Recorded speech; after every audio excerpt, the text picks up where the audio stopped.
Caves call to us. They are deep places, dark places. They hold a strange magic, a pull towards the unknown. The earth breathes secrets from these openings, whispers of time, of rock, of water. Humans have always felt this call, an ancient urge to explore, to map, to understand what lies beneath. This drive pushes us into the silent, hidden worlds, worlds without sun, worlds of stone and shadow. It is a journey into the planet's memory, a journey into ourselves. But darkness is not empty. It holds more than secrets. It holds challenge. It holds risk, a primal fear. The underworld is not always welcoming. It can be stern. It demands respect. It tests our limits, our courage. To enter a cave is to step out of our world, to enter a realm governed by different rules. The rules of geology, of gravity, of confined space.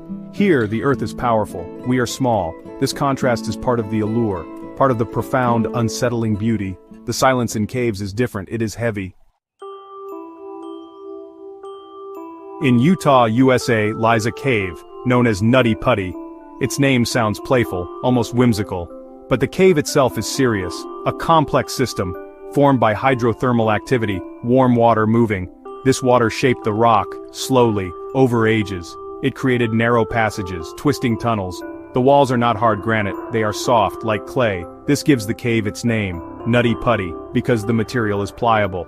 This softness is deceptive. It can be dangerous. Nutty Putty Cave was popular, many people visited, families came. Boy Scout troops explored its paths. It was known as a good place for beginners, to learn about caving, to experience the underground. But it also had challenges, tight spots, difficult crawls, passages with names like the Birth Canal, the Scout Eater, the Big Slide, names that hinted, names that spoke of the cave's character, its ability to test those who entered. It was a place of adventure for many. But its popularity also meant more risk. More chances for things to go wrong. Before 2009, there were incidents. John Edward Jones was 26, young, strong. He was a medical student at the University of Virginia. He had a wife, Emily, a young daughter.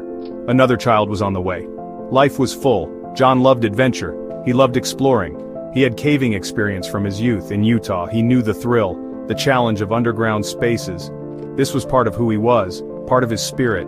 He was visiting family for Thanksgiving in November 2009, a time for connection, for shared experiences.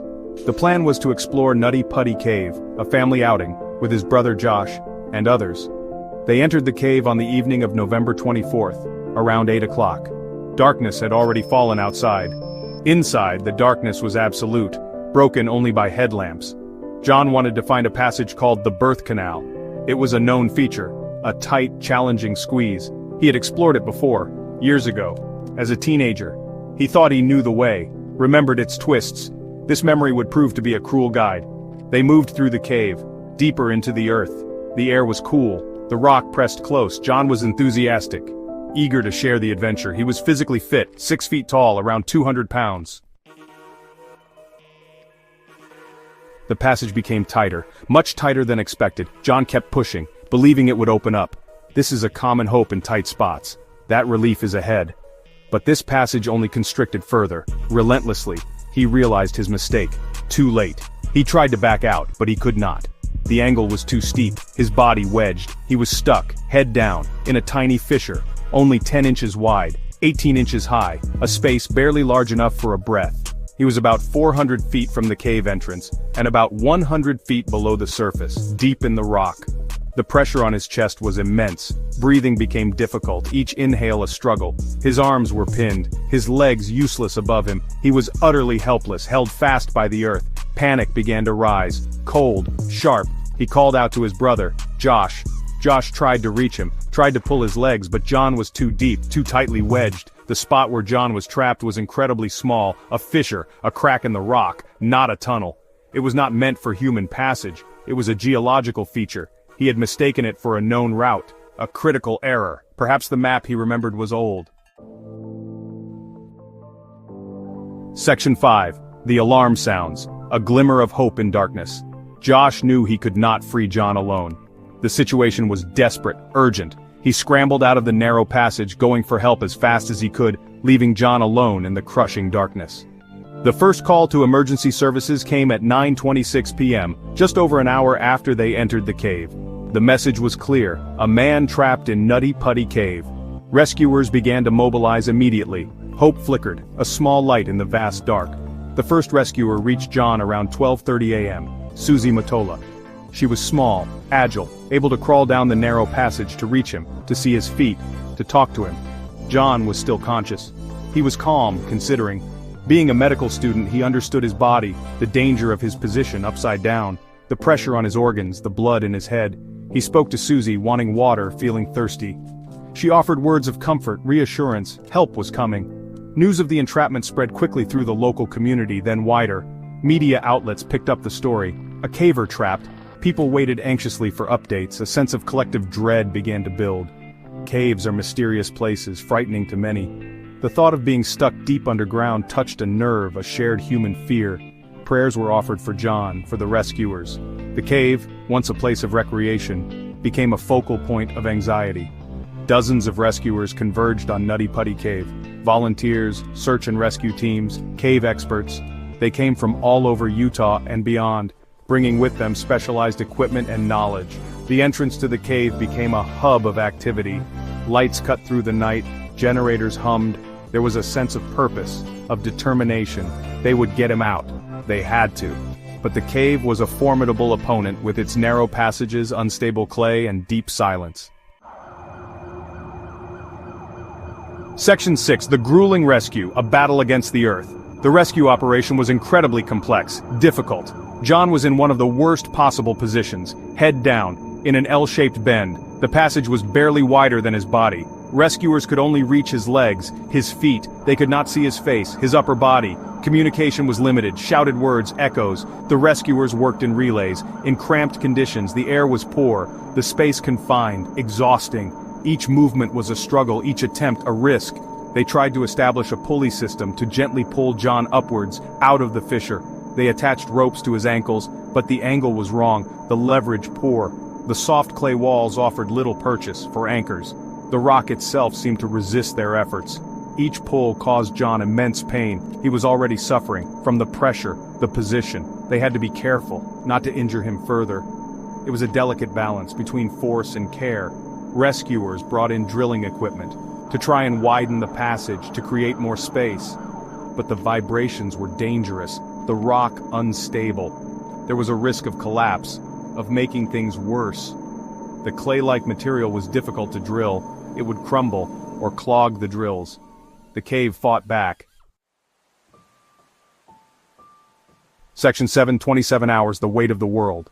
For 27 hours John remained trapped, 27 hours upside down, in the dark. The earth pressed in, relentless, unforgiving. His body was under unimaginable strain. Gravity pulled blood to his head. His lungs compressed. His heart worked harder and harder to keep him alive. He was conscious for much of this time, aware. He felt the efforts of the rescuers, heard their voices. He knew they were trying, desperately. But he also knew the odds were against him. The rescuers tried everything, every technique. They consulted with experts, engineers, miners. They devised new plans, adapted old ones. At one point they managed to lift him, slightly. A moment of hope, a surge of adrenaline. They thought they were making progress, that he might be freed. But then, disaster.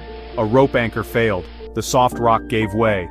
Under the strain, John slipped back, into the same terrible position, perhaps even tighter than before. A devastating setback. This failure was a crushing blow. For John, for the rescuers, the physical effort was immense, the emotional toll even greater. They had been so close.